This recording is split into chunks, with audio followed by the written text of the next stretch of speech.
I'm a person aka experience rufu kakawanda. Ndakafa kakawanda, ndikamuka kakawanda. We thank God for that grace. I've died maybe more than 50 times.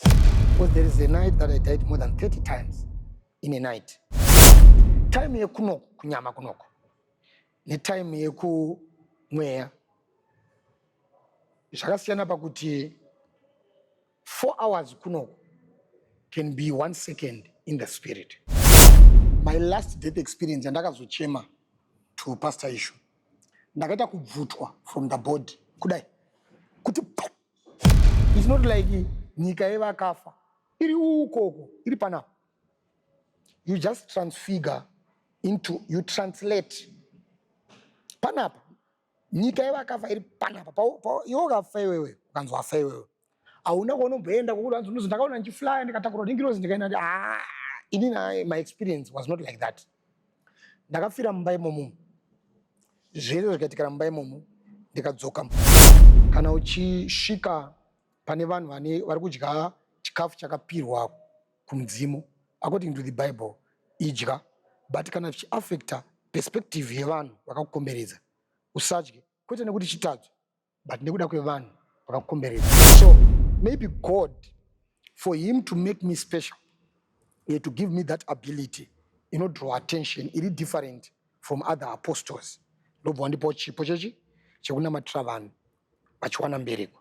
Yeah, I've prayed for people, I think more than 10,000 now. Zvembereko ukatrace ministry inoyi, there are videos, there are pictures, there is just everything. Tabatsira nakwanda, even notable celebrities. Makadi muri Zimbabwe kufara kusangana muchirongwa chedu cha Across the Border. Nasi tiri panapa mu Pretoria and it's a special edition.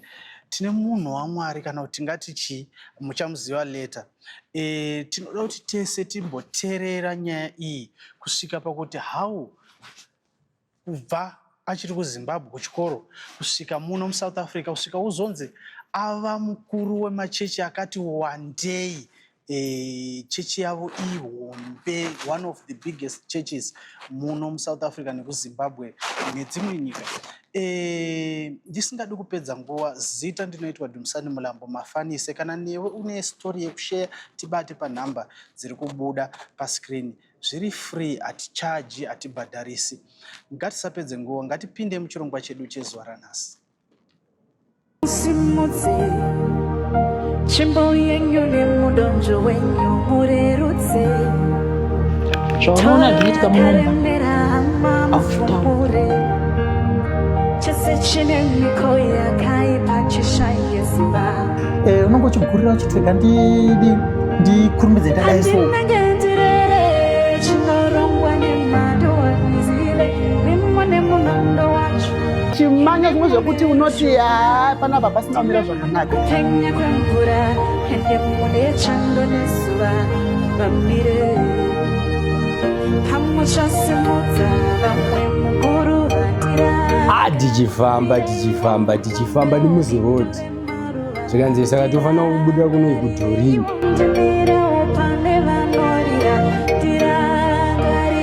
Vanhu vangofonerawo vanomboziva here vachiita zvekutransport. Ndokutotorwa zvinhu ndokutosara paya ndisina kana nefoni.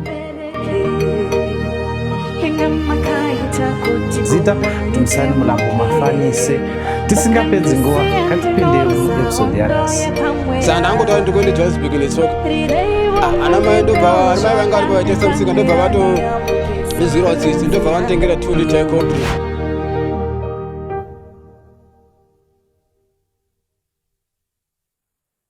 Mufaro wedu kukuona pachirongwa chedu cha Across the Border nhasi tatsikwa. Asi vazhinji veZimbabwe vamwe vacho vanogona kunge vasingakuzivei kuti nhasi tinani pachirongwa. You may introduce yourself. Okay, indonzi Apostle Sean. That's the name ranonyauzikana naro. Vamwe vanondiziva vachiti Rashid Sean Maulana. Yeah, that's it. Rashid Sean Maulana iri ndo rekuzvarwa naro kana kuti rimwe remadunhurirwa futi? Amuna kuzvarwa zina zita. Kana kuti rekuzvarwa naro ndiri. mostly ndiro ratinopa mwana kana ichibva kuzvarwa. Ndora ndakupa ironi. Alright. So Apostle Sean, ndichashandisa kuti Apostle Sean. Yeah. Vane mhuri. Kana ndichiti vane mhuri ndoreva kuti vakawana here kana vakawana mune vana vangani so forth. No, I'm not yet married. Oh, all right. Okay. Saka tisati tapinda makadzikadzika asi vazhinji vanoda kuziva kuti Apostle Sean munhu akakura sei, munhu akakura ari pamhuri yakaita sei kuzoti azosvika parwendo rokuzosarudza kuti is now titled apostle. Zvakafamba sei?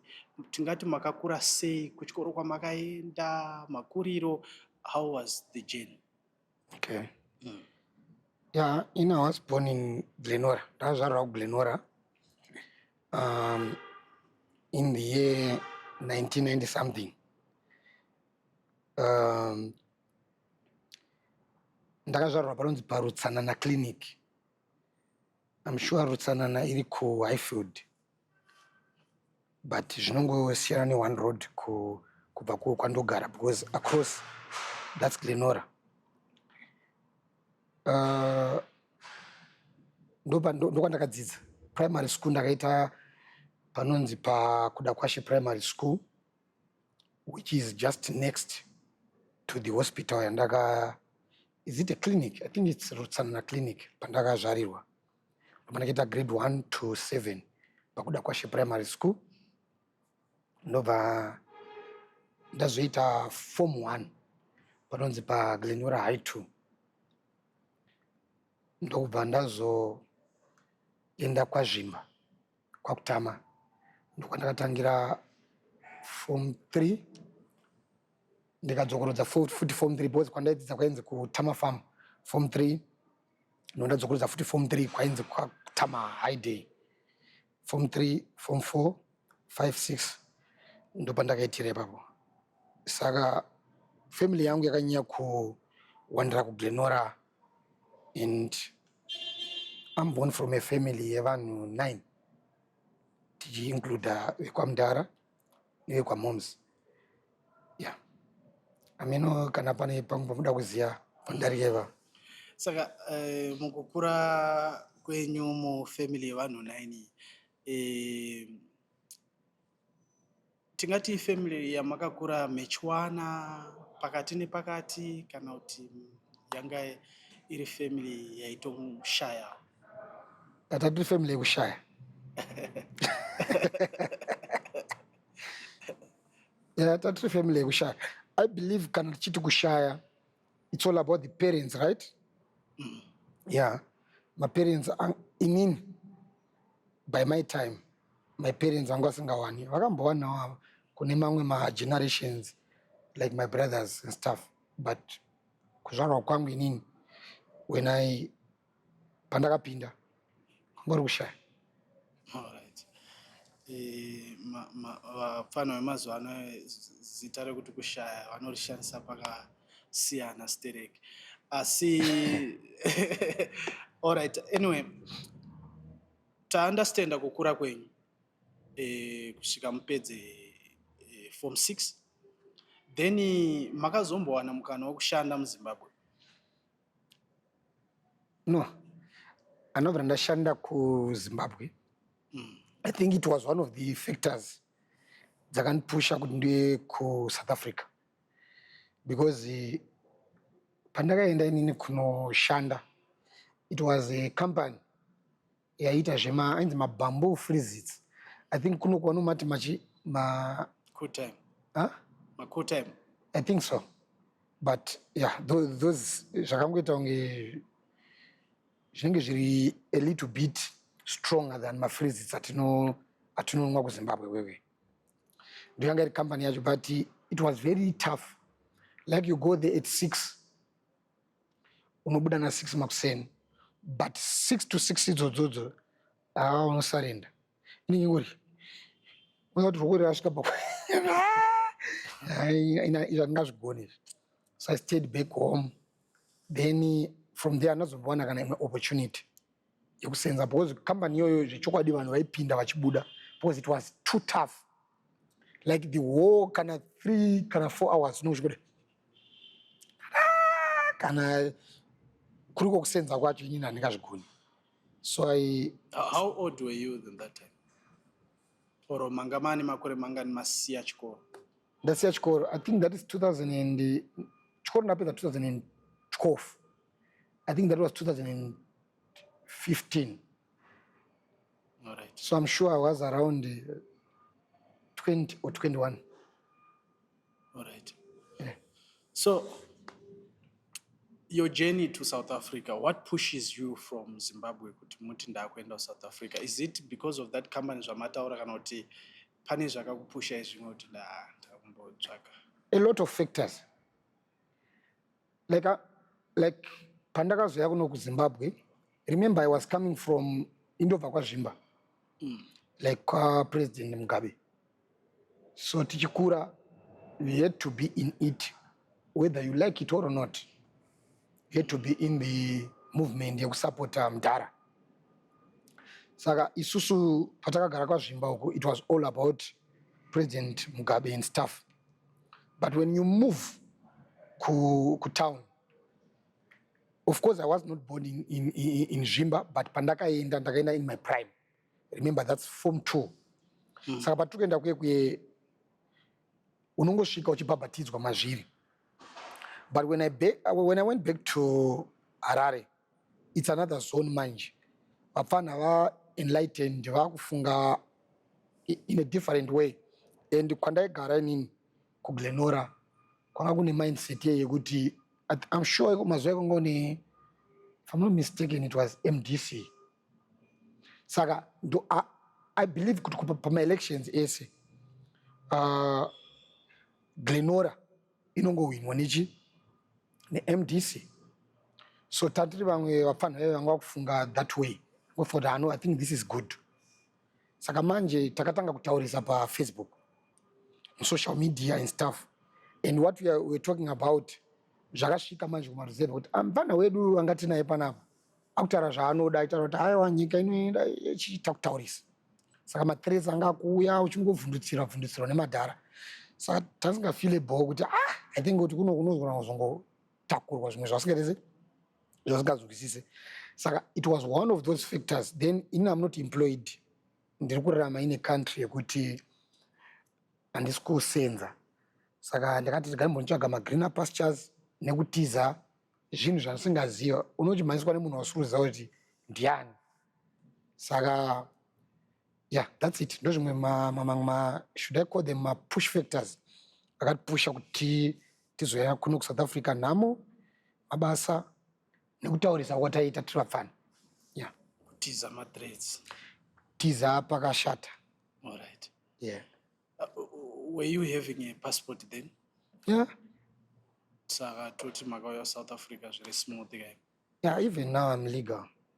I'm documented and I'm just here, okay. Ndakaita madhira angu, ndaimwa doro mazuva. So ndakalimita the amount of beer that I was supposed to be drinking on a day.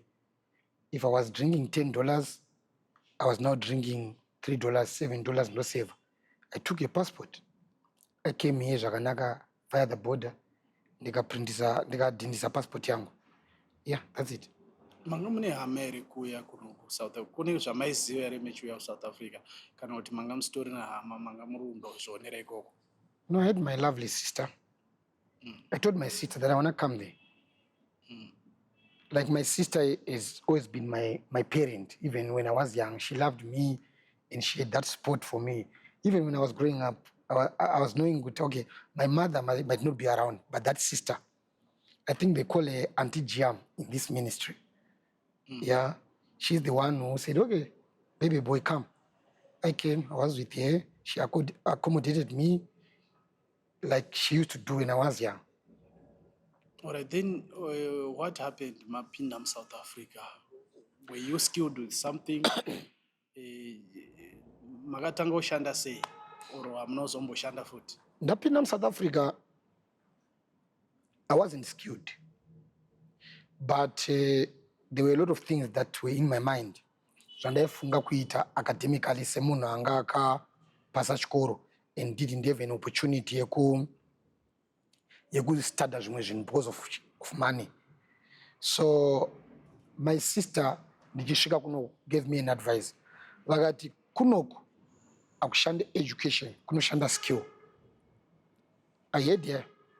So you have to have something. Even mabasa anoshorwa kuZimbabwe, kunoku they work. If you are a welder, if you are a mechanic, if you are what, then I got it. So I removed all these things of academics. I began to look for a skill.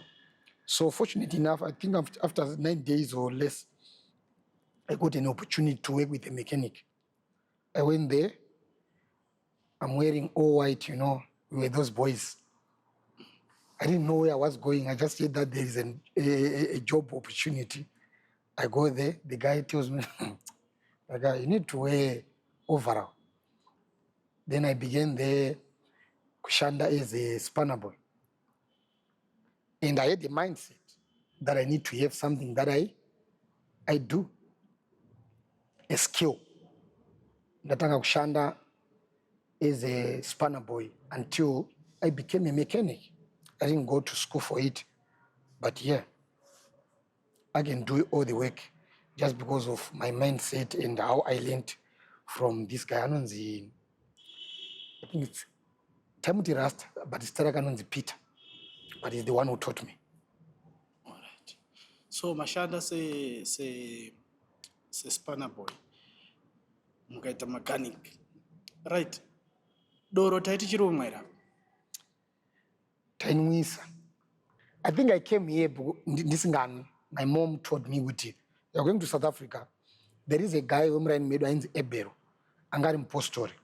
Saka Ebero akaya South Africa kunoko, ubadzokera a coffin because angari mpostori ndo batanga ku tamba kunoko, ndo badzokera ari coffin.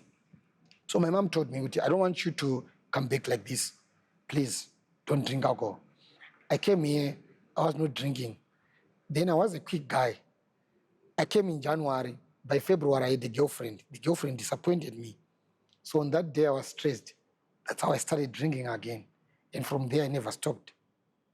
Tell us more events that you still remember when you were still drinking. Kuti zizva munoti pakadaiso takazombodaiso. When I was drinking, a lot happened. Like number one, on that day, it was on 14 February, that's Valentine's. I got my South African woman. I was a very quick guy. I was not even scared of nationalities or what. I got my South African woman, okay, Nanim Skana. So we are talking, kana kawea kurani big, no gara. I take a kubasa kwake, ndo zokera pa street, tako hasla mechanics. So manje, on 14 February, I was supposed to be with her because we had planned with these guys, my mentor, Rasta, angari, the one and this mechanic, the friend yake. Saka vesa ngwani wasikana wao.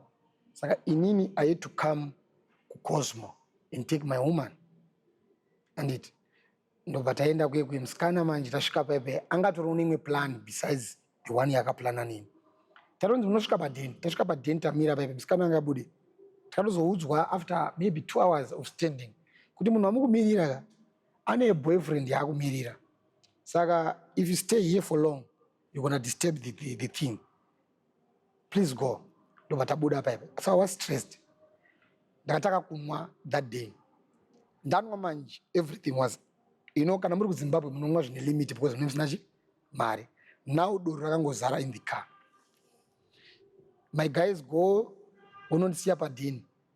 Chandakangogona kupressa nane fingerprint ka pagedhi painzi kuhlangana negardens Cosmo ndapressa ndagona kuti nanaira ndasvika pa 10. Sister vanoziva kuti I know this person is a gospel person. Havasi kuzonda kunwa. All the days I've been behaving, havana mbondoona ndichinwa. Ndo varatadza kukwira manje ma steps manje. ekukwira mufleti manje ndopana kunorara ipapo. Saka the luck thing about it was vanhu ava vana kufonera sister vakafonera Tsano. There is your boy who is by the stairs there. Anenge akutadza kuita sei famba ndakazokuona Tsano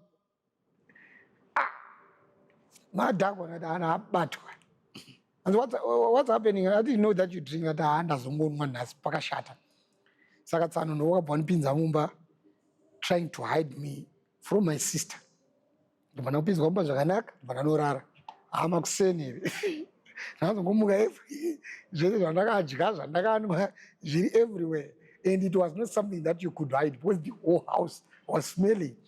That was the first thing that I did with alcohol. Yeah, I think that's the first thing that I did. And other things are, you want to hear it? Yeah, takatomirira kuda kunyatsonzwa. Todanzwa ma-reference amunatso-remember kuti pakati ndakambodai so. Okay, I think if I speak about something that is relevant to who I am and also going to be relevant to people who are watching us, is going to be worthy. The other thing that I remember, there is a place in Joburg, kunotengeswa muviri so. Is what? I forgot the name. But kune zita renzvimbo. Kunowanikwa, but it has the name hotel.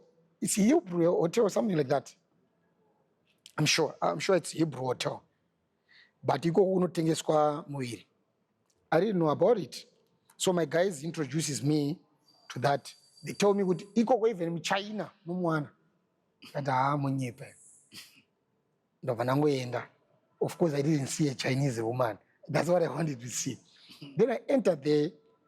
I'm drunk, of course, but I'm realizing that this is something new to me. The person that I wanted to be when I was growing up and things that I'm seeing here are different. Vanhu vari naked, vakadzi vakangozara vana kupfeka like okay, otoona pa stage. Vakadzi kune mukadzi asitorona kupfeka akutambira pa pole and stuff. I'm like, no, I don't think this is my thing.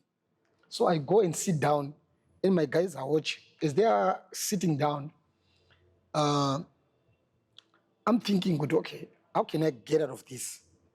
Then my friends come and tell me, if you want to enjoy life, just be in everything. Vakadzi vesa unogona kungotenga. Ndikati ana mari, don't worry, mari tokupa ndonapiwa. I got 50 rand. And 50 rand iyi indonotenga chingosarudza uri kuda.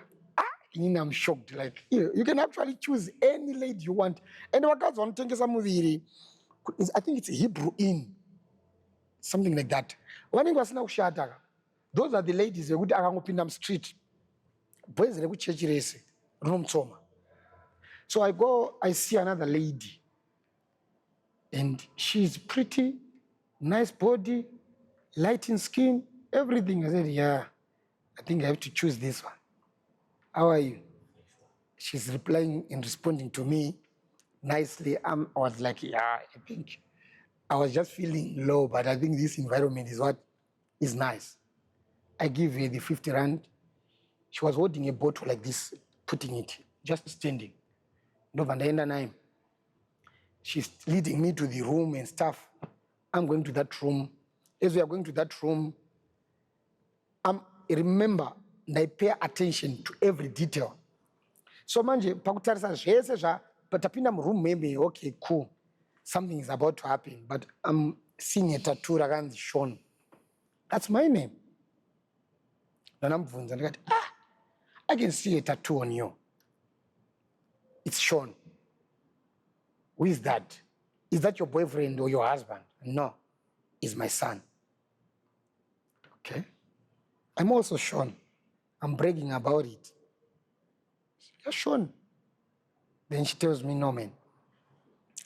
If you are Sean, to me, you are my son. I love you. I don't want you to get into these things. Because all these people that you see here, they gave up on life. They are not like living their lives. They are just existing. They don't care what's going to come tomorrow. Chavarungoda kungoti tasurvive taona mangwana and stuff. Even vakafa, these people are not care about it. So iwewe, I don't want you to do these things. Sakamanje, it was now to me kuti ndo continue ere ndo di, but she gave me the advice. I don't feel good kuti with anything that you are doing, it's just wrong. She wanted to give me the money. You know, I began to think about who I am, where I'm coming from. I get into a strip club. The stripper is telling me all this stuff. So ndakabva nangobuda. Ndangoti torai mari moms yangu and go. Saka, it's one of those things zakaitika mukudhakwa. But ikoko kuma cycles ya waitika zvakawanda that I don't need to talk about on this one. I think this one is relevant enough. Then the other story that is there was about I think ainyanyi ku relate kwandiri inini, but relate kwandiri because it was happening in my time and around me. I have a friend of mine, Ainzi Raymond, Taimuti Skoko.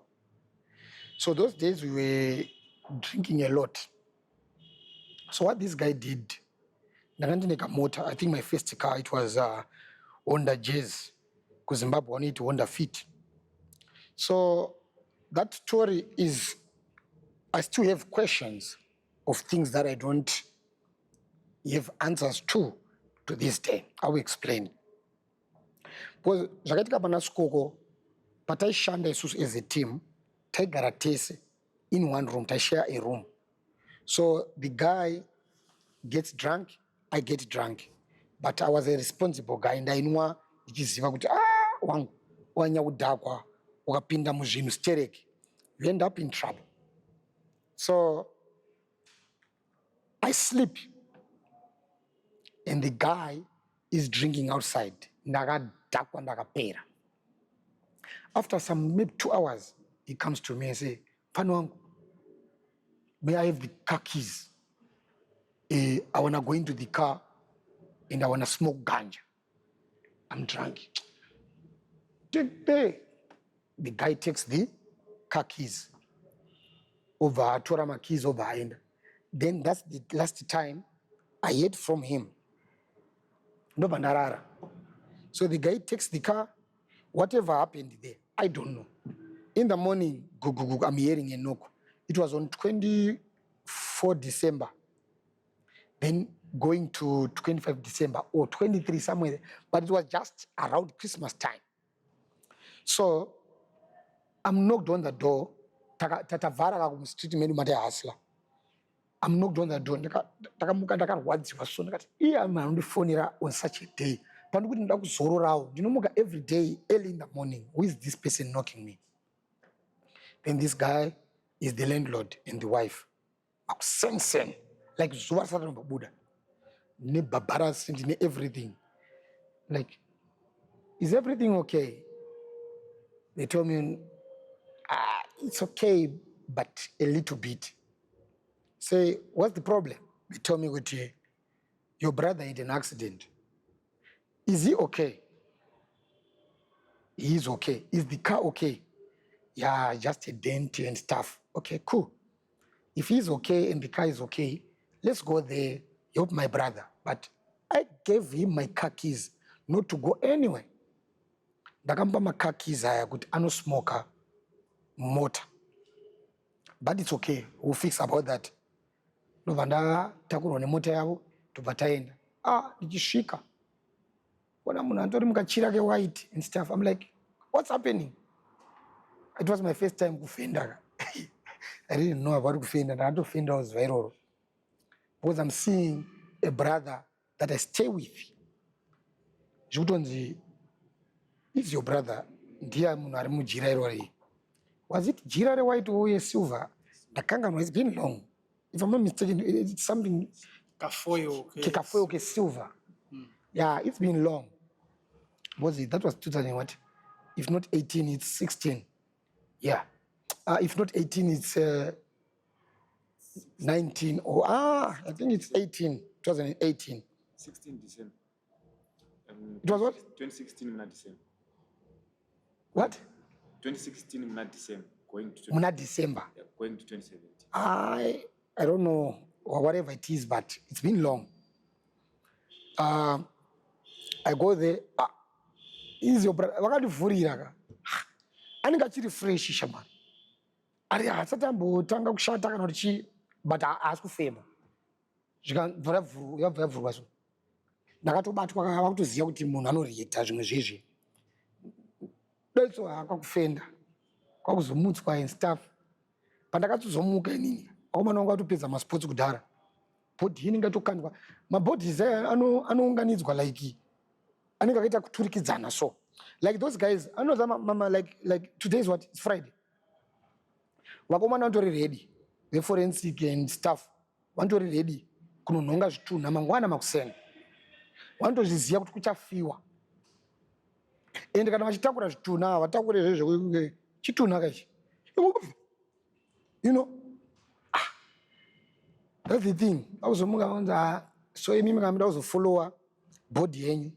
Unoenda kwakadai ameno kujob yekuko yo upenyu hwatochinja ka in a day. Takutodzokera kumba kwekwe atwe mariro. Muchararika mudheni. Saka pakandine question napo inini panichine question. There is something that I don't understand. Because the relatives, I'm sure they came the same day, but later. Vakandibvunza inini. Vakandinisa paside. Vakanditi ngomana tikumbira kubvunza. Because ndakaenda nawo kusite, ukatoenda kuRandburg, pane a pole richakatyoka nanhasi. That pole rakatyoka. Pese pandinopfura, I think Pastor Ishu takambopfura tese, if I'm not mistaken, or the guys vandopfura nawo. Ndotoona kuti pole ramukuona iro rakatyorwa nemufesi wangu inini, nemota yangu akabreka ipapo. So the relatives began to ask me, did you do anything? I'm a young kid, bro. Ndikukura handina chandoziva kana anything chandinonida pakupfudza munhu. The people are asking me, hauna chaunoziva? Ndikati munhu abuda nemota yangu inini, ondinyepera ndikunobhema mbanje, oenda ku Hebrew Inn, akudzoka oita accident. Hama dzoenda pasite dzotoona kuti it was an accident. Of course vakauya later vakomana vakatoclear road. Wondibvunza inini kuti didn't you do anything? Because pane zvatoda kuita. Ndozvakandibvunza inini. Kada inini itai zvamuda kuita. Taenda paaccident scene mazvionera. Iko zvinoti aredi kuenda kunoona chitunha kuside uko. Zvamakundibvunza inini ndiri mwana mudiki for that. Chakazondinetsa manje. Pane zvinhu zvakasitanga kuitika when I'm sleeping. I'm trying to sleep. Ndiri kuona a lot of things that I don't understand. Unoona vanhu vachifamba, unoona wapanze, unoona a lot of spiritual things that I didn't have any explanation for. So my question was, okay, I didn't do anything. Mota yangu ndiyakatorwa, munhu akafira mota, akaita whatever that he wanted to do. Akauraya upenyu hwake. But how come whatever that is happening in my life is associated with this guy? So chandakazodzidza hangu pama questions andinawo ndechekuti hakuna munhu akafa anomuka. Ukaona pese paipai panoitwa zvinhu zvakaita kunge munhu afa amuka, most of the times these are the relatives who go and do something. Because these people vaitobelieve kuti inini maybe pane zvandaita, but I was a young kid, bro. Hapana chinhu chandaitomboziva kana mufesi uyu akashaya ndisipo ndikamutswa makuseni inini ndichinzi come and see, but I saw things. I saw them. Ndakarara so. But ndakazofunga ndikati I'm a Christian, man. Of course I'm drinking, I'm lost and stuff. But pane pokuti ndikarara, sometimes I'm finding myself in places that I'm not supposed to be at. I rebuked it. Let's start Jesus. I didn't do anything on anyone. Every spirit, it remained to disturb my life. I rebuke you in the name of Jesus. That's how these things stopped. Saka ndozvo zvimwe zvinhu zvakaitikawo panguva yataidhakwa zvokuti it's notable, it's worth speaking about. Saka imimi makazopinda same ministry and ma ministries ese enyu andoziva they are very big. from Pretoria branch kusvikira ese mabranch andinongoona enyu, they are big. So how makazoziva sei kuti apa ndo pane calling, because vamwe vanoita churches out of zvinhu zvakasiyana siyana, but how did you find out kuti mune calling yekuzototi hamuchaiti zvedoro zvese zvamataura history yese makutanga church? How did you find yourself there? Okay, it's not like it was a new thing. Remember, ndiri kuchikoro, ndiri a youngster, pane ma encounters and experiences dzandakasangana nadzo, but they didn't prove kana kuti they didn't give me a signal kuti ndistate a ministry. God was with me. Ndakamboshandira Mwari ndiri kuchikoro, kubva ku all the schools that I went to pandaita musikanzwa ndaingozongochinja ndotanga kuita zvegospel, right? So pandakazokura ndichiita zvandinoita, my pastors didn't fully like confirm kuti I have a calling. Ndaishandiswa naMwari, ndaiporesa varwere, kudzinga madhimoni, kuprofita. I was just doing everything as a youngster, but because of nobody's confirming what I did or like who I am, ndakabva ndangoti rekanimboita zvemusic. So getting into the music, it came with a lot. On the way ndauya kuSouth Africa kunoko, I'm doing my life.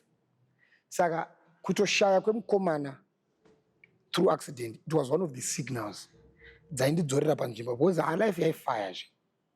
Saka it had to give me my signals ekuti even though zvichifaya, you must know kuti kune zvinhu zviri very critical and very tough. Saka kushaya kwemukomana accident nemota yangu, it was one of those signals dzakatanga kundipa signal yekuti iwe shamari, you need to go back to who you are. Saka the first signal was when I was having a dreadlock. Ndane ma rasta. Sane ma dreadlocks, ndakaudzwa a voice. Remember, I used to hear God when I was young. That same voice rakauya. Rikanditi unoziva kuti very very soon ma dreadlocks achatanga kudona. Apa ndainwa manje.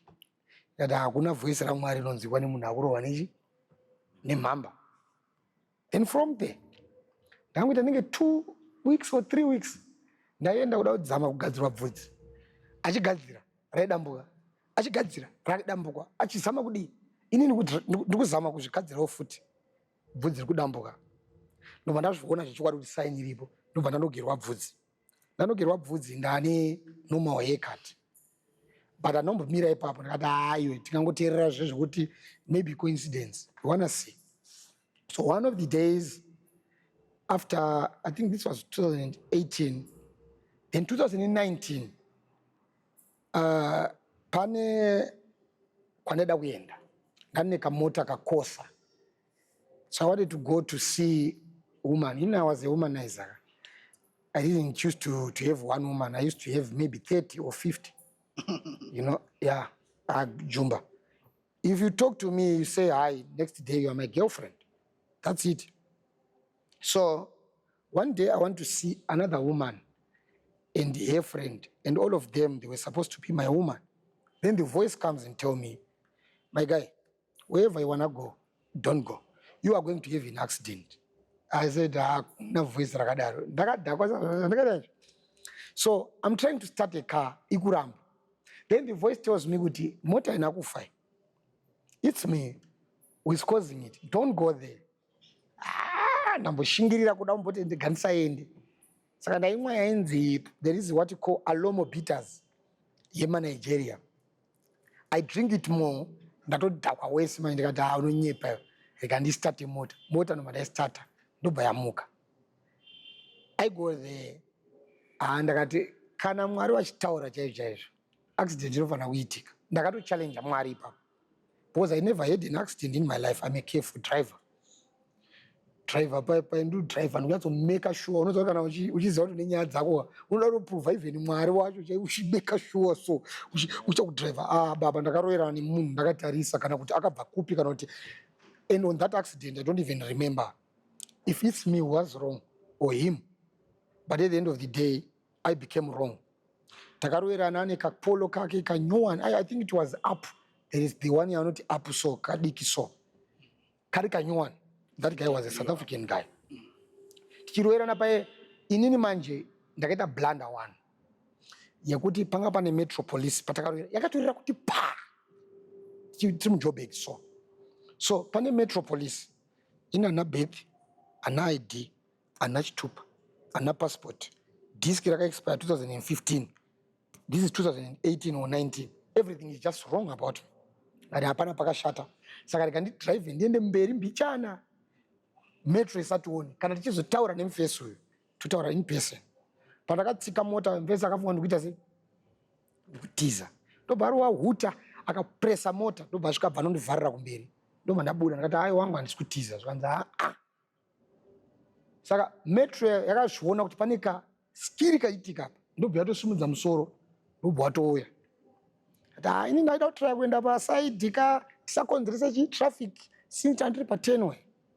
Zvikanzi okay, it's cool. So what's the story? Zvikanzi nemufesi handida kutaura nemufesi. Andiroera mota yangu. I need the police to intervene. Mota yangu kutotorwa nepolice. Toenda kupolice station ku Joburg. Tenda kupolice station ameno mufesi like the officer. Akangoti hameno mapepa ashaikwa, taurira naye. Ndopa takangotaura nemufesi ndati ashawa ndozokubhadhara. You know, I feel sorry. I didn't pay for anything. Because this guy akazoti kunodiwa 3,000 hanzi yekuclaim insurance and stuff. Ina asina mari yo ndakamuti ndokupa. Of which I didn't have that money. Even after that I didn't pay it. Angani number dzangu ne address yekupi kwa munanoroja. It was just a waste. So this guy try kundibata ndakazomuudza ndikati wangu mara handina, but musonde wana ndokupa. 1 month, 2 months, 3 months, 4 months, 6 months, 7. Ndobva azongoona kuti akazondisendera message maybe after 7 months achiti mota yakagadziriswa. But to hell with you. Hauzi munhu ari boy wewe. Wanga uri pa level rekuda kusungwa and stuff. But ipopo manje pane something zvakaitika. Remember kuti ndizoita accident iyi ndandambozviudzwa. Ndobva accident yaitika. Saka pandakasungwa inini ndichiendwa neni kupolice, ndaibelieve kuti ndichabva ndasungwa, ndinoiswa kujeri, ndodepotwa, ndinotanga ministry. Saka fact yekuti ndakasungwa ndikareliswa yakandipromota zvekare kukontinya nemabasa angu. Saka ndakontinya nemabasa angu, ndareliswa. Imagine unoenda kupolice station kune vanhu vakawanda vari kusungwa, iwe woreliswa usina kana document. But I think it was coincidence. Saka manje pakazoitika something that was very tragic later. I think that is 2019 again. Ndakaita last party yangu. I didn't know that this last party was actually a last party. Yakuti bye bye to the world. It was in December. I call my friends, I call women, like party yanga yangu zara vakadzi. Shamwari dzangu wakomana, there were very few. I do that party, then my guy, my mentor, wadaishanda naye anondiudza kuti makuseni unofanira kukurumidza kusvika padeni. Toda kuita gearbox makuseni iri Sunday. Ndobva ndadhakwa ndakutenderedza vanhu ndichinovadropa kuKempton Park, Joburg, Pretoria and stuff. Ndobva ndadhakwa zvokuti ndakangomuka ndiri pagaraji handizivo ndakaenda ipapo sei. Kumuka so ndikazogaya kuti it's 10 o'clock. But ndakanzi ndiuyechi before 8. Ndobva voice randiti nhasi ndozuva rako rekushanda nemufeso rekupedzisira. Voice iri why richiuya ndakabatwa nguva dzese. Why? Saka ndobva ndafonera mufeso kuti uri kupi kwa ndingobva ipapa padoro apa pandanga ndakadhakwira ndiende kugraft. Mufeso anodaira fundo ndaziva kuti voice rinoona richi. Remember rakambondiprove wrong 2 times and it's the 3rd time. Ndobva ndaenda padeni nane makeys ndanovhura taigara a very expensive complex. Tasvika paipai ndobva ndanovhura, ndobva ndapinda mudheni, ndobva ndagara. Saka ndagara paipai ndakazongonzwa nokugugugu. Ndakaloka from within. Ndobva ndanovhura door. Mukoma. Sanditi mukoma wako. Ndakazoti hapana pakashata. Should I continue talking or what? Whatever zvatakataura ipapo, the guy was so angry. He told me straight, "Do you remember what inanzi mgomo wako eni? And his brother yako. Izvozvi 3 month end. It's December. Toda kugadzira upenyu uri busy nokumwa doro wozodzoka makuseni. Urombe wakatanga rini? Remember, we lost another brother the same way, and you are doing all this." Ndobva ndanyarara. Sandanyarara paipai pane matalks akazoita akazondorambama manje. Natanga kuti mandorambama zvikanzokonera sei? Mukadzi wacho ndobva apindira. Ndzasiya mupfana musadaro. Saina ndanga kutoridza muridzo paipai semunhu angaitoziva kuti ndaudzwa kudhara kuti hapasina life. Ndobva uridza muridzo mumangu munhu unonyarara. Zvikanzi mufana wangu, tora zvinhu zvako ubude muno. All I had was a bag and what and stuff. Ndasiya zvese zvatakashandira. I just left. Ndobva ndaneka mota kakanako kakosa. I drove and came out. So ndichienda, I was celebrating. Remember, this guy was ndakauya kuno ndiri mudiki, was a mentor, a brother. Aindidzora. Even zvaaitopopota zvinhu izvi, aipopota zvinhu zvine sense achiti iwewe unoziva kuti tine mumwe akafa in our hands, just like that. Nenyaya yedoro apa iwe unoita zvinhu zvakadaro, uda kundipinza busy yekunzi ndini ndakauraya vanhu 2. Saka ndikufara kuti at least I'm a big boy now, asina munhu achandiudzira. Then the voice comes and say, "You are free from him, but not from me. I'm taking you now." I think voice irira kudhomoka. I'm driving, ndikuzonzwa very strong.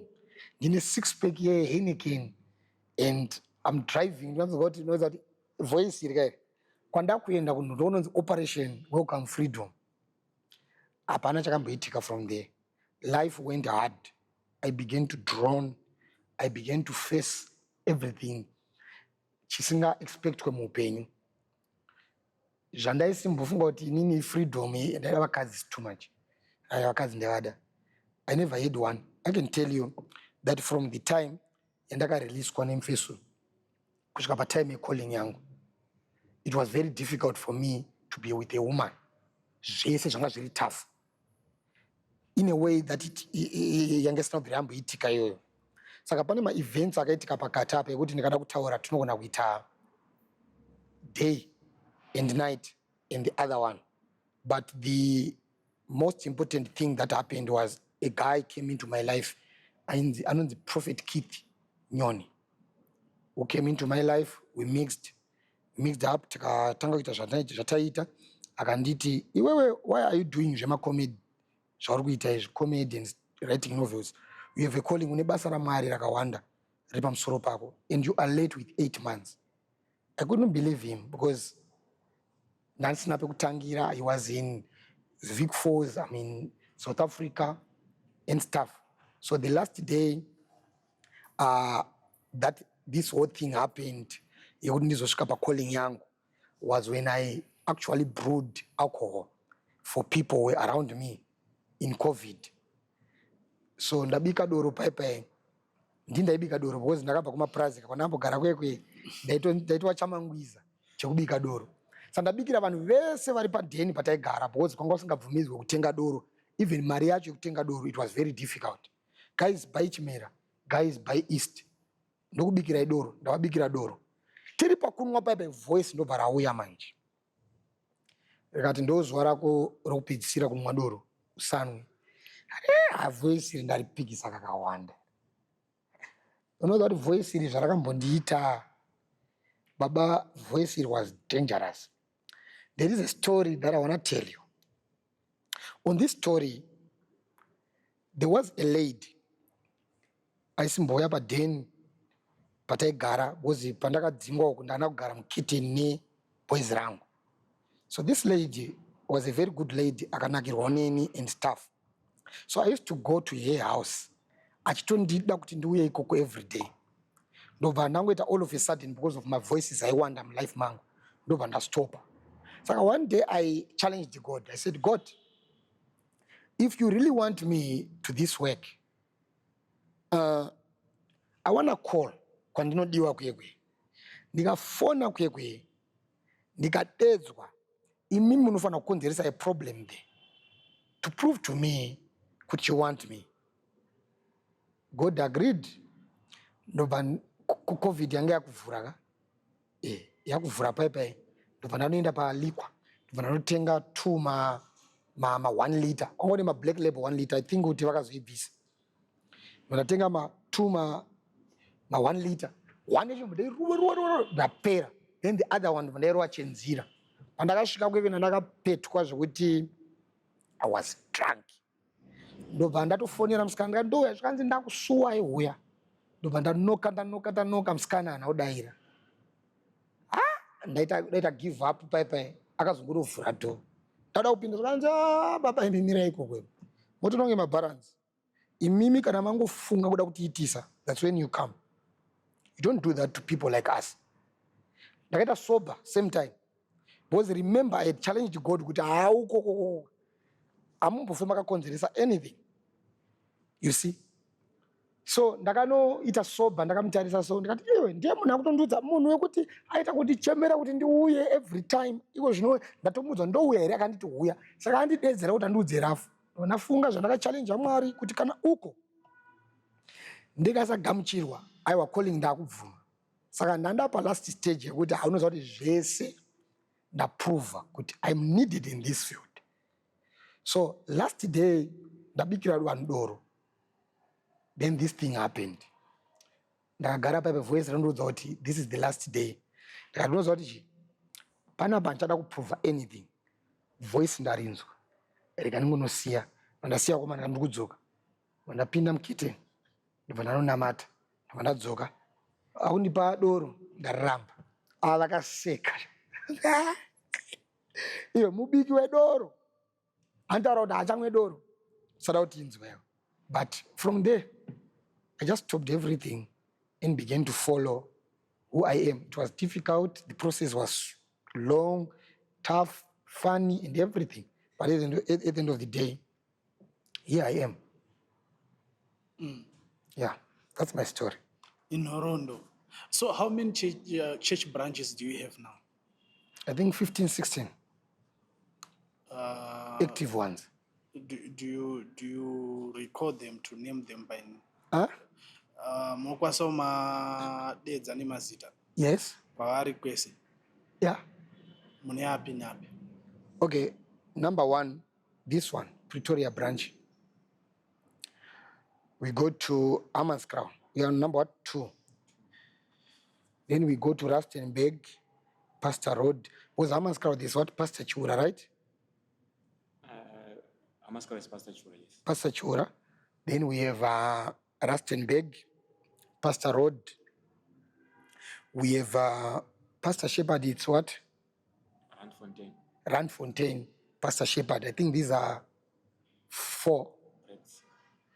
Then we have Breads, Pastor Tobias. That's 5. We have Deben, Pastor Tanatswa. Then we have Port Elizabeth, Pastor Admire. Then we have Taonga. Taonga is what? Worcester. Yeah, we have Pastor Taonga there, Worcester. Pastor Chenjerai. Pastor Chenjerai is what? Pau. That's Cape Town. All these are in Cape Town. Pastor AD. It's Cape Town. I mean, we Cape Town, yo. It's a Cape Town, but Tongoti Western. Yeah, that one. Then we have Pastor Rojo, Harare. We have Boden Farm that's in Dawendo. You can say what Pastor Admire. Yeah. Then we have Pastor Nyamadzao. Pastor Nyamadzao, that's where? Pastor Nyamadzao, that's Jimba. Pastor Leli, Kadoma. Then we have the other ones which are dormant. That's Blawayo, Mtari, Ado as well. Ado. Oh, Pastor David. That's Ado. That's Port Elizabeth. Yeah, I think basically, I don't know if I forgot any, but... one day. Tingati kukura kwao kwesoku inyaya kubudikidza calling iyi sezvo makaudzwa kuti you are even 8 months late saka toti calling iyi iri kukudza machechi because there are a lot of people pastor apostle vane machurches and vatori vahombe kwamuri but I'm not handisi kushora kana kuti kudii ndingopa as an example kuti vatongori ne-one ministry and that one ministry is very struggling and so forth but when did you start the ministry officially? 2020. 2020. Yeah. Kune vakatotanga ma99 nhasi vachiri kuzostruggle kuti vakwanise kuva ne-even 21 papa.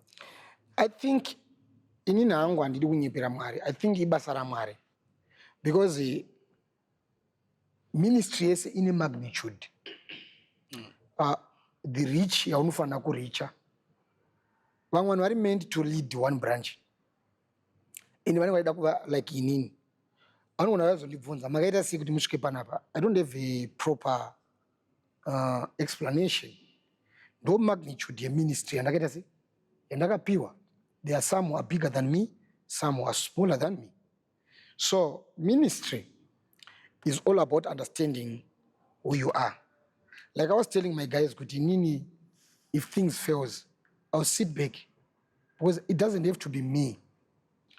Mwari kana vati yo shanda up, vanofana kuzviprova kuti iwewe unofana kushanda chi ipapa. Saka mamwe ministries asiri kukura anogona kunge ari meant to be maybe one branch, and the pastor is putting too much effort kuda kukura beyond that. Zvinosiyana. Saka inini I can say it was because God called me for this. Because zvimwe zvacho zvimabranch zvacho zvinenge zvingofomwa, it's even beyond my effort. Ndotongosvika vanhu variko. Apostle tikukudai kunoko ndotoenda. Like izvozvi ndakatolimita kucreate mabranches because I don't have pastors. But if I had enough pastors, I would have created branches everywhere. Saka to ministers who are out there, uri kuona ministry yako ichistruggle. Sometimes it is because you are missing who you are. You want to be like me. You don't have to be like me for you to be bigger. You have to be yourself. Remember myself, ndakakura ndichi inspire nema prophets. Prophet Makandiwa, Prophet Hubert Angel, Prophet TB Joshua, and a whole of my prophets. Ndakakura ndichifunga ndiri prophet. I get into the ministry. I'm prophesying every day. God stops it. He switches even the prophetic gift in me. I begin to focus on the apostolic. In the apostolic, aunyanye kuprofita, even ndikasa profita. Ndikagara panapa ndikangotaura even ndichihotsira. You will come to hear kuhotsira ikoko because I'm within my calling. So, my churches asiri kukura, it might be the problem yekuti pastor avana kuzvi-identify. Inini Mwari vakati panapa ndo pandagumira. I will maintain this. I will see it. Ndinozama kuita effort, zvichiramba zviri pa one angle, zvichiramba zviri pa one level. Ndinogumira ipa ndinoti, okay, God, I've done the best you wanted me to do. Ndogumira ipapa. Saka, I think that's it. Ndikupa nzwisisa ipapa. Which is very clear, Stereki, and natsopabatisisa kuti ma-callings afanani. Anosiyana ya. Mumwe munhu akatodedzwa kuti aparidzire vanhu 5 ivo vanopinda imomo. Yeah. Only kuti but hapana akadaidzira 5 akunyepa ya. Ndikupa as an example zvangu kuti that certain group raanenge anaro iro maybe that's his calling.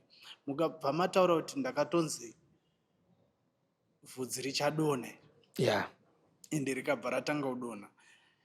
Tingati kusiyana kwema-callings here kuti vamwe vanodedzwa nerasta ravo, vamwe rinotodonha, oro rasta mu-calling kana kuti ministry idzi hatitoribvumidzi zvachose. I want to be honest with you. Hakuna munhu anodanwa nerasta. But calling aimbobvise umunhu mauri.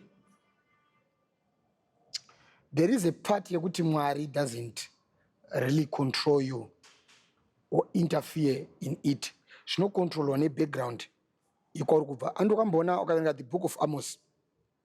Amos prophecy dzake dzanga dzine chekuita neagriculture because he was a farmer. Even God himself haana kukwanisa kubvisa the farmer's mindset from Amos. Chiprofita chese chinenge chine chekuita nefarming. Paangoburitsa muromo wake, it's farming. Saka zvinoitika manje muindustry inoi. Inini am an ex-Zimbabweans or singer. Ukapinda muchechi munomu, unoona vanhu vanotofarira mangoma. Kwete nekuti Mwari vakatiitai mangoma. No. It's affected by my background as a person aiva kudhanso. Sometimes ndinotombotsika speaker zvikandibata.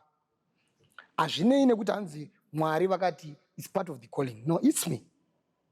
Zviri shaped ne who I am. Saka kuda kuzonyepera Mwari kuti ndakanzi unodanwa nerasta and chichi.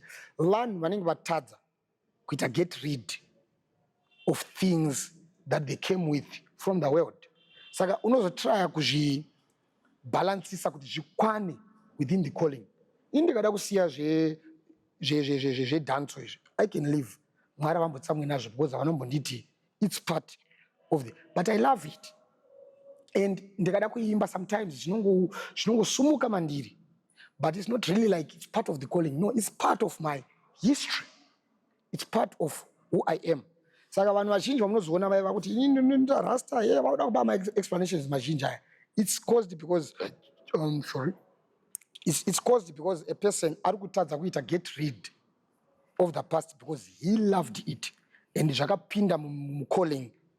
And manje zvinhu zvakaitwa ngana rasta matattoo and stuff zvinopa perspective yaka achichitadza kuna Mwari kuva netattoo achichitadza kuna Mwari kuva nerasta achichitadza kuna Mwari. Ini ndikada kuita kana tinti izvizvi ndisinotadzira Mwari, but remember zvinoaffecta how people see me.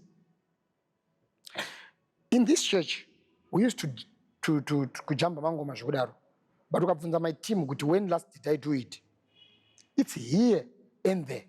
Ndakakura ndikazvaona kuti okay, in as much as I love this thing, I have to reduce it. Most of the times I go on the pulpit, I speak the word and go. But here and there, ndinovafadza because vangu vakazvijaira, ndinovafadza because they love it. But it's not kudhara ndaitoti ndisandaparidza pandikitirwa pamba nojamba kusvika. I think you know it, you used to come. But ukabvunza vanhu vangu izvezvi kuti apostle when last did he do it, I realize kuti kune vamwe vanhu vanozvijaja zvinhu izvozvo kuti iwe what kind of a church is that. So I don't want people to find my gaps achichitadzwa kuna Mwari, but ndiri kudopa vanhu reason yekushora basa raMwari nezvinhu zvisina basa zvokumangoma anobatsira chiwo paministry. They don't do anything. Understand? Abatsire chinhu, but they do more damage if people are talking about it. I remember yesterday there are my sisters who came here. It was iwe waenda kuchechi kwaShoni fezo wezimdanzo kune chinobuda kunamatwa ikoko. So the fact yekuti vanhu they say negative about it, I had to reduce it. I last did it maybe a year ago, but people still have it in their mind. So if it has that impact, it means kuti I need to know kuti no. Kana uchisvika pane vanhu vane vari kudya chikafu chakapirwa kumudzimu according to the Bible idya, but kana zvichiaffecta perspective yevanhu vakakukomberedza usadye, kwete nekuti chitadzwa but nekuda kwevanhu vakakukomberedza. So that's it. Maanza acho munenge muchiita senge makatombomaanzwa makamagadzirira cheche. It's very clear ende ndanatsobata. And then muchechi menyu ndikanyanyotarisisa ndinoona kuti vazhinji I don't know if I'm wrong, but vazhinji ndikatarisisa maplatforms enyu even muchechi ndinoona kuti vazhinji vanouya nezvichemo zvembereko ende vechidzoka vechifara. Maybe ndiri kukanganisa kuona chingava chokwadi. Yeah, that's true. I think God gifted me in that area. It's something that I discovered as I was starting ministry, not because I knew about it. God is calling me kubatsira vanhu vembereko. Zvazvinoita kana Mwari vachida kukuita special. Remember, somebody who is special is somebody who is something unique. And it. So something unique about me is kubatsira madzimai pambereko. And andibatsire vese kune vandakatombonamatira zvikaramba. But vazhinji vandakanamatira inini, they have positive results. So maybe God, for him to make me special, to give me that ability, draw attention, it is different from other apostles. Yeah, I've prayed for people, I think more than 10,000 now. Jembereko is not something that I need to prove. Jembereko, uka trace a ministry, there are videos, there are pictures, there is just everything. Tabatara Nagwanda, even notable celebrities that I'm not going to mention here, don't ask me about them. But kunema celebrities akawanda andakabatsira in this area. Vanhu vane mazita mahombe vekuti ivo hatori kuti vazikanwe kuti vakabatsirwa neni. But I don't give glory to myself because I don't know how it is done. I pray, I give audios, I give prayers, then God does it. Yeah, it's true. Ayo, tinotenda zvose, but panyaya dzembereko kune mamwe machechi, they have very, very sensitive, tingaiti chi, dziri sensitive too much. Dzembereko. How? Because vanhu vazhinji, especially vanenge vasiri vegungano iroro, most, they will talk kuti kune macrimes akaitwa mamwe nevamwe sorry, handisi kuziva kuti ndinenge ndichidiscriminata here kana ndikati pane madocumentaries atinoona vamwe venguo chena chinzi akazoenda konamatirwa akazodzoka ane mwana, but it turn out kuti munhu uya kana akuzopa wenguo chena akanamatira wacho even mapendecostals variko vanozviita izvozvo wozonzwa kuti aiwa akazotoita zvekurara naye. You understand? This one, we don't have to classify it ngochena, ngochuku, Pentecostal, apostoric or what. Because I remember even in around our cycle, there was a guy airapa vanhu achiti ndoda kupusha mushonga mukati memukadzi andopusha that way. So it's not about ngochena or ngochuku. My crimes akadaro anoitika everywhere. But my testimony is most of them, they happen online. People that I never met. That's the amount of vandakanamatira in person. They are very few. But vanhu vandakanamatira online vakawanda. Saka izvozvo zviriko zvokuti munhu anonopiwa mimba namadzibaba napastor naprophet or apostle. It's there. And nyaya idzodzo they are not stories ekuti ungataura nezvavo. Because number one, they are protected by the victims. Iwo ukaenda una madzibaba iwewe, une murume wako, wobvuma kurara namadzibaba, wobvuma kurara napastor, wobvuma kurara naprophet. You don't even want to be known. Saka nyaya iyoyo haimbofi yakabuda. Unless pane pazokusvika pekuti you have to speak about it. But vanhu vazhinji vanotoprotectwa nema-victims. Because wangaitozva kuti mwana wandinaye ndewamadzibaba and I want to protect my marriage. As inini, I've never prayed pretty much for people background. And handina vanhu vandonamatira privately Muslim church. For that reason, this is why I tell people kuti kana mundonamatira neni uyai Sunday. I don't really do my one-on-one, I am my private sessions and stuff. I think in my life, I've done them maybe about 3 or 4 times in 5 years. My private session, I don't we are church mostly 5 times. And the pesa papo wanangu akazara mchurch, we sit by the corner.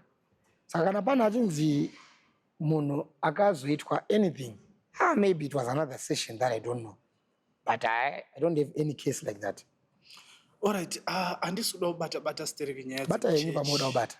No, ndatobata pandinoda ubata ende mapindura. Let's come to your music career. we don't want to go back kuti makatanga sei whatsoever, but toda kutongonzwawo zviri mufuture kuti zvakamira sei. There's no future in music for me. I don't do commercial music. It was something, it's not even a career. I love music, I loved music, and I still do. But right now I'm doing music for ministry. I'm doing music for a hobby. Vanhu vangu vanofarira music yandinoimba. I've seen a lot. I'm sure when you come here, you can really see that people in Jam, they love the music. So music yangu inini is not really commercial music, but we put it on radio just for, you know, whatever that can come, you never know. But I'm not really eyeing anything on music. Ndinongo imbao because I love it. Ndinongo imbao because I have people who love it.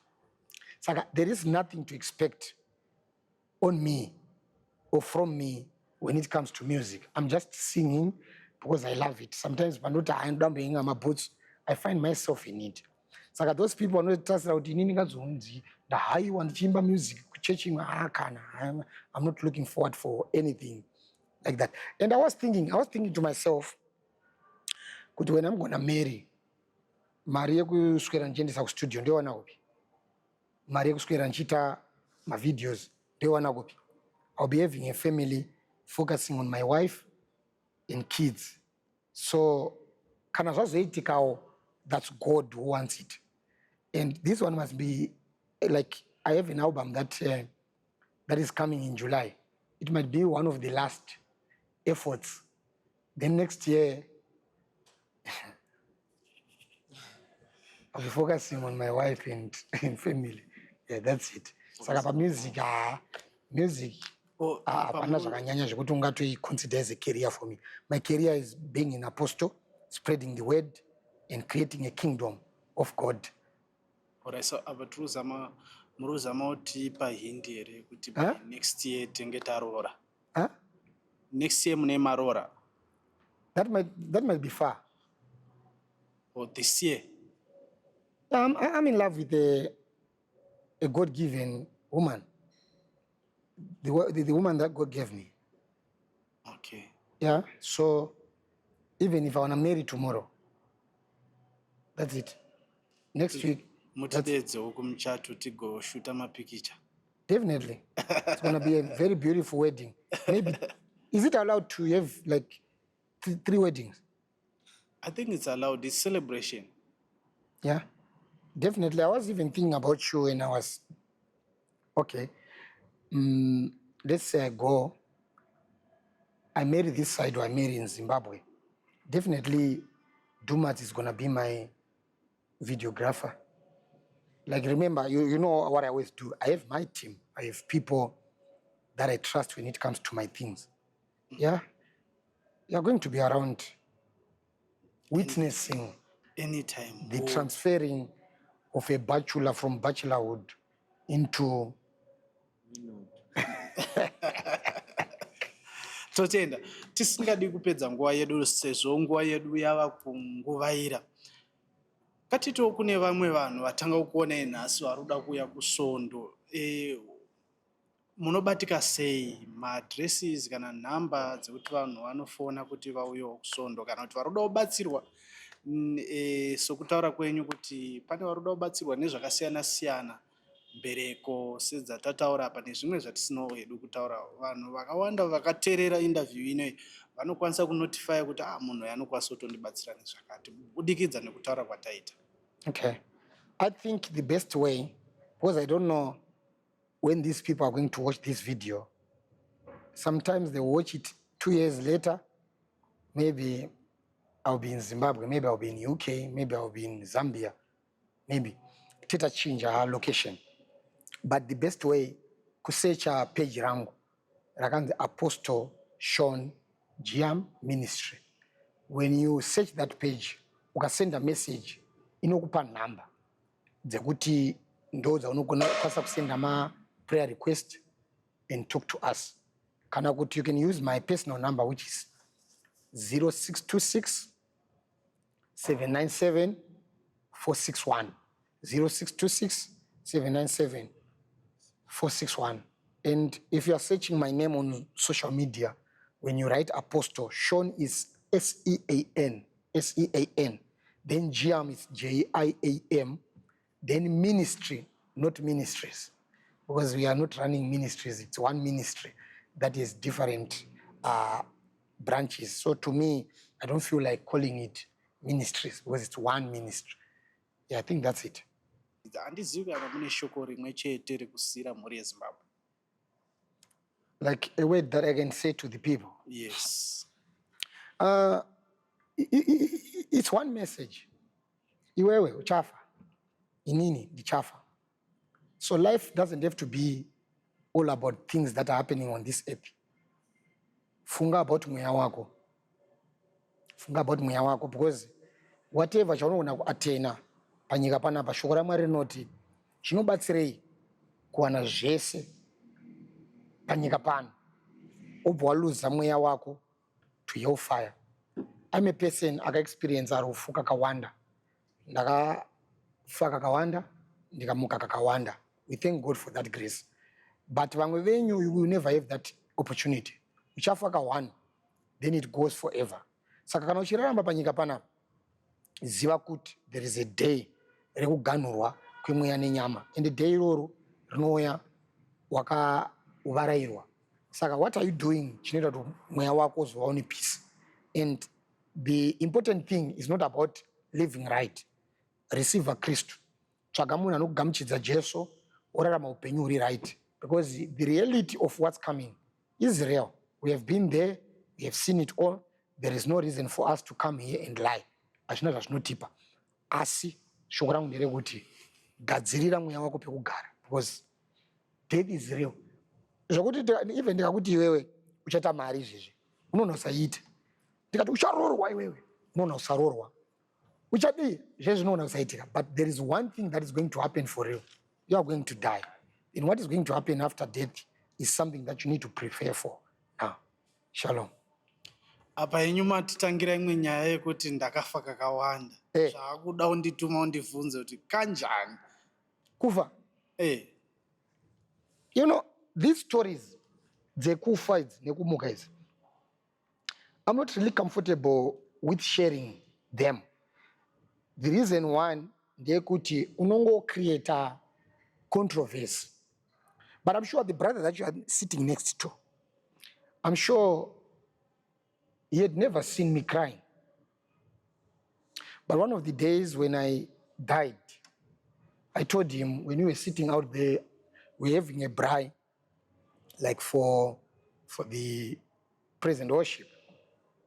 I told him, I said, you know, what I'm experiencing in my life, I think I'm too young for it. I wanted to explain to him, Pastor Isho, zvandosangana nazvo inini zvorwadza. Ndakatanga kuchema as a man, ndikatongosiya chikafu ndikazombonoenda paside. Because nyaya dzekufa idzi, it's not something chekuti kwandiri chiri special. I've died maybe more than 50 times. Because there is a night that I died more than 30 times in a night. So what happens, maybe I'll just give you andikazoda kutsanangura my experiences ese, because anosiyana. I'll give you a brief. You remember, Pastor Ishu, the day when there is a lady who came, angakapfeka red so, who gave a testimony about how she died, and I came and rescued her. And that's the day I was having my first death experience. So I'm watching, she's explaining everything. Chandaka experience, ndiri murumu. Also, inini ndakafa inini, vanhu vese vari kufunga zvavari kufunga, but inini ndakadai so ndikafa ndikadaidai. I'm watching, I'm in the room. Apa ndozvo zvanda experience last night. So I come with the same message. Ndikutsanangurira vanhu kuti muona zvaitaura nemusikana ndozvo zvanda experience last night. Ndafa ndikadii. Saka about death manje, kune something chinonzi time zone. time yekunoko kunyama kunoko netime yekumweya zvakasiyana pakuti 4 hours kunoko can be 1 second in the spirit. Ukabvunza vanhu vese vakafa vanokuudza kuti ndakarara ndikafa, vanhu vakafunga ndarara for 30 minutes, but zvinhu zvandakaexperience pandakafa it was for even 30 days. Ndakaona chakadai ukamudzwa achitsara baba pamakarara ipapai pamakangoloka room yenyu ndo pamutaura kuti zvese zvamutaura zvakaitika. Saka that's the same thing that happens. And kufa, I realized kuti it's not it's just a change or shift of dimensions. It's not like nyika yevakafa iri ukoko iri panapa. You just transfigure into, you translate panapa. Nyika yevakafa iri panapa. Iwe ukafa iwewe ukanzwa afa iwewe hauna kunomboenda kokuti anzi ndakaona ndichiflya ndikatakura ndingirozi ndikaenda inini my experience was not like that. Ndakafira mumba imomo zvese zvikatikira mumba imomo ndikadzoka. The spiritual world yakauya ndiri mumba imomo. The world inogara vanhu vakafa yakauya ndiri mumba imomo. Kudzoka kwangu inini handina dhora ndakavhura, ndakangorealiza kuti ndafa ndikadzoka. Ndichidzoka kungoenda at a certain direction kuti I'm coming from this direction, so let me go back there. Pauri kudzoka you find yourself in the body. But problem inozoitika manje ndeyekuti ukaenda uku kwekuti wafa wabuda out of the body waenda into the spiritual world, zvinhu zvinoitika ikoko zvinoona kunge zviri maseconds mashoma. Paunodzoka kubody kunoko you'll be shocked kuti uri kuzviziva kuti last time that I was alive it was around 11 a.m. but already it's 4. It was 11 p.m. manheru, then right now 4 a.m. But kwandaenda uwo anomboita zvinhu zvakawanda kaini nangoona kuti ndobva ndaona iwe kwandakunoona kunoko hapana wandinoziva, hapana chandinoziva. Something happened, let me go back. Paunotena uchidzoka back there is a level rekuti ukangopfuura you are now out of the spiritual world, unodzoka mubody. Paunodzoka mubody unogona kuona yacode because 4 hours definitely the body inenge mamwe maparts anenge acode. Saka there is something that I noticed kuti spirit kana ichipinda mubody it doesn't enter spiritually, it enters physically. Because unotoinzwa ichitry kupenetrate into the code parts of the body ichizama kudzisa so. Yeah, that's what happened to me. Iyi nyaya yakatozvimirira yekutoti tingaswerera tichitaura but ende yakutoenda kunotyisa. Asi maioni kuti muzoziva kuti it's a different. Ndaione kuti ndizoziva ndafa unenge usina kufa ka1 izvo. It's not like unenge wangofa ka1 ubva ofungidzira. I'm talking about a person who can die 30 times in a night and come back. Baba, my last death experience ndakazochema to pastor issue. Ndakaita kubvutwa from the body. Kudai kuti kubvutwa from the body. Inini I didn't hear about God. I first ndikati sorry mtara, ndikati sorry mtara, ndikadzorerwa kuita kudzorwa like a barrel kuti pa. So it's not something like apa manana kutoziva. I know how, if the death world is around me, even if you ask people in my church, kuchurch kana kwakudaita rufu, I smell it. Inini ukanzwa kutaura there is a spirit of death hovering around. Ndikataura ka1 nditerere ka7 because I know about this by experience. Yeah. Tinotenda. Hatichadi kuenderera mberi stereki. I think mozouya tozotsanangura. Yeah, I think those are that. I think on this one yerufu, I have a son of mine. Do you know Senator Vibes? Yes. Nomzia. I remember na Japreza and stuff. Yeah. I baptized him. Senator, when was that? I'm sure 2021 or 22. Yes, my experience as well. but yake itori more deeper. So when he's gonna come, I think he will give you the experience, and I'll also be sharing mine. You come, we talk about this. Muchatibvumidza kuti tizomboinzwa cause vakawanda vari kunzwa uko vanoexperience zvakasiyana siyana zvichida vatori necalling but they are failing to identify themselves. But vakanzwawo mateachings kubva kune vanhu vari experience vanokwanisa kudzidza zvakasiyana siyana. Ndinotenda nekunge muri pachirongwa chedu. Ndinoti muve nenguva yakanaka. Thank you so much.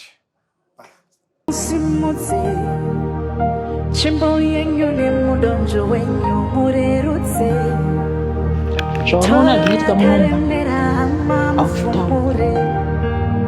chese chine miko yakaipa chishaye simba unongochigurira uchitega ndikurumidze ndadai so ndinangendirere chinorongwa nemando wanizile nemone munondo wacho chimanya zvimwe zvekuti unoti panapa pasina kumira zvakanaka penya kwemvura ende mune chando nezuva vamire pamuchasimudza vamwe mukuru vandira tichifamba nemuzi road zvikanzi saka tofanira kubuda kuno kudhorini